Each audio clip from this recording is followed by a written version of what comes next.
So I am curious, let's kind of wrap back around to the objection. So if you're not able to avoid the objection, so what do you then recommend whenever the objections do come? So we're going to try to do everything we can. We're going to talk about the risk instead of the product. They still are going to come up. I mean, if it was just that easy, then it would be, it would just be that easy, but it's just Everybody not. could do it, right? Of course. Yeah. But that's just simply not the case. There's still going to be objections there. So can you just talk about your objection handling process once those objections do come up? And then we'll obviously continue to pivot into some other ones. Sure. No matter how much effort I've put into objection avoidance, everybody's going to get objections. The issue is, can you respect the objection versus, trying to crush the objection? And I follow a process that I created a long time ago based on, frankly, a lot of the ways people process information and sort of psychological and physiological reactions to confrontation and things like that. So the number one thing I think you got to remember is you cannot make this confrontational. You can't make it a fight. You can't make it a battle. And the number one reason is you're going to lose every single time because they have the checkbook. So you may win the moral fight, but you're not going to win the business fight because they're like, nope, still not going to pay you. And so I think the number one thing when it comes to objections is you have to stop selling. So, you're sort of going down the path.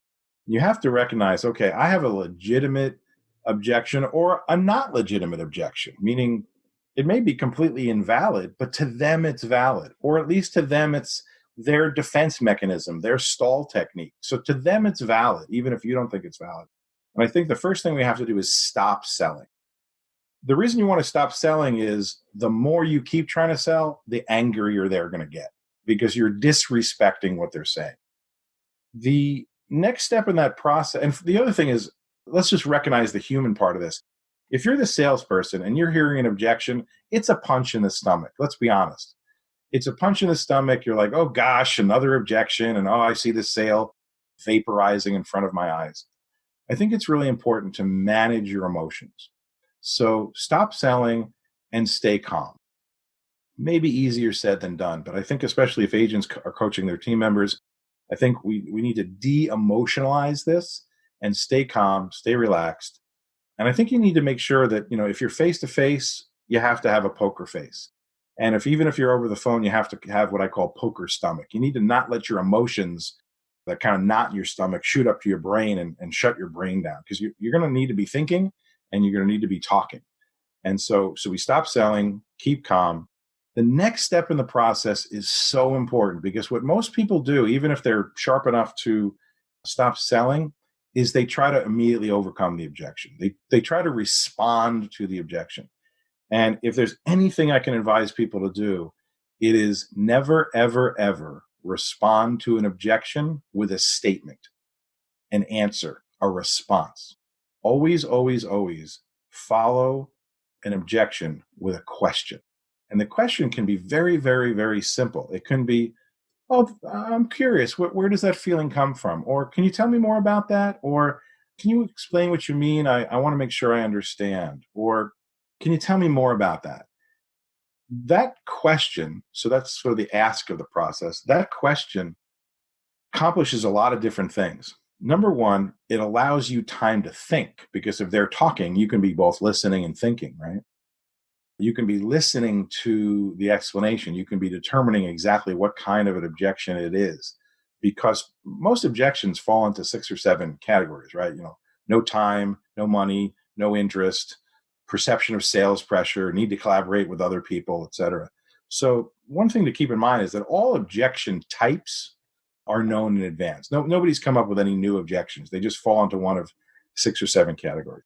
But if you ask a question, the person has to explain themselves, meaning you don't have to own their objection. So if Bradley says to me, you're just trying to sell me something, okay? I don't have to start defending myself. I didn't do anything wrong. Wow, I'm curious, where does that thought come from? Has that happened to you before or somewhere else? It at least makes them explain it, and it buys you some time, and it also gives you insight into the objection, because people may just have thrown that out there because they're used to just objecting. They may not even have a legitimate objection. Frankly, I can't wait until someone says you're just trying to sell me something, because I get to ask them, so where's that feeling come from? And they tell me, well, and but they tell me whatever the story is. And I say, well, just want to make sure I understand. You're concerned that I'm going to ask you to acquire an insurance policy that you don't need or you don't want. And they're like, yeah, exactly. I'm going to say, well, I'm really glad I asked, and I'm really glad you share those feelings with me, because I can promise you this: no one will ever leave this agency with a policy that they did not need, want, and ask us to put in place for them.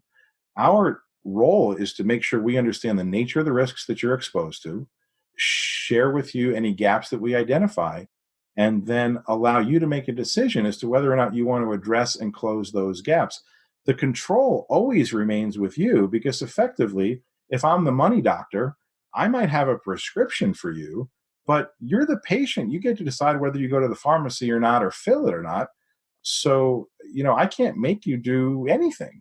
You're in total control here. So, given that promise from me, would it be all right if we proceeded? What I've done there is I've covered two of the next two steps. So it was stop and then ask. What I did is a quick verify. Okay, verified that I understood the objection, and they said yes, that's what I'm worried about.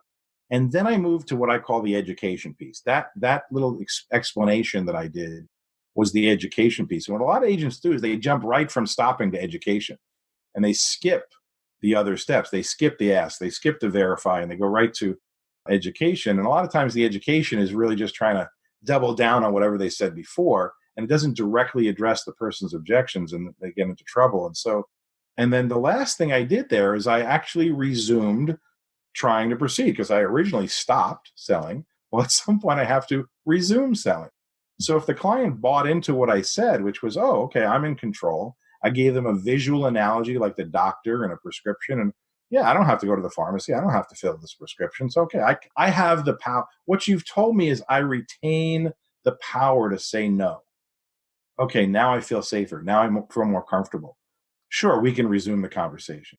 And what you've done is you've been extremely respectful to the person by asking them to talk about the objection. And it may take a couple of rounds, by the way. It may take a couple of ask and answer and ask and answer, depending on the nature of what they're saying.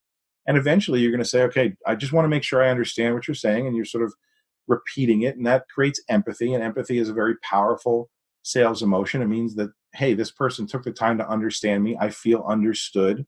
And now, as the client, the sort of the person who was objecting before, I'm open and receptive to the education.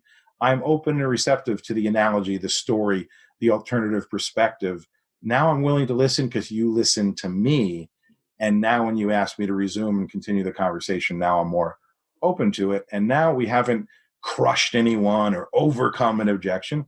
We've just skillfully, professionally, and with poise proceeded to continue a human interaction, because we've kept our mindset focused on really helping the client. And I think that's the other side of this, where we can make this a lot more relaxed for both sides, and have everybody enjoy it a little bit more, and not have it be, I want it to be collaborative, not combative. And I think most objection handling is extremely combative. I want to make it collaborative. So I want to be sort of gentle with the person as I go through the process.